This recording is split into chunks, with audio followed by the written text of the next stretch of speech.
Is love blind? That's the question posed by this reality TV show on Netflix.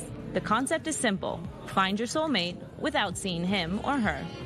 Broadcast in February, the show is a real success. So much so that in the middle of a pandemic, imitations are multiplying. In New York, 3 friends have created their own, entirely dedicated to the Jewish community. You know, when you're in a Jewish community, it can be tight-knit. Everybody knows each other. You know, it can get like a little repetitive and frustrating. And, you know, I just don't think there's an experience like this out there for the Jewish community.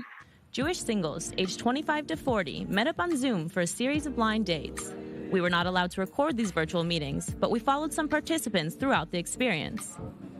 Day 1, 1 hour before the first date. I guess I'm a little nervous because this is like the first one that I'm participating in, and I've never really done anything like this over Zoom before. I probably wouldn't do this if it wasn't for like Corona and everything going on, but with everything that's happened, I said might as well give it a shot and see what happens. After several sightless meetings, the results are rather positive. It's kind of nice to be in my pajamas and have an opportunity for someone for someone's first judgment to be purely based on some conversation. Do you have a crush or do you have a preference? I think it's a little bit too early. I think there are a couple people who I noticed that were like just easier going and therefore like easier to talk to. It kind of opened me up a little bit more, I guess. Because there isn't that much of the fear of that person being in front of you. For participants who develop a crush, the experience continues. Then comes the fateful moment.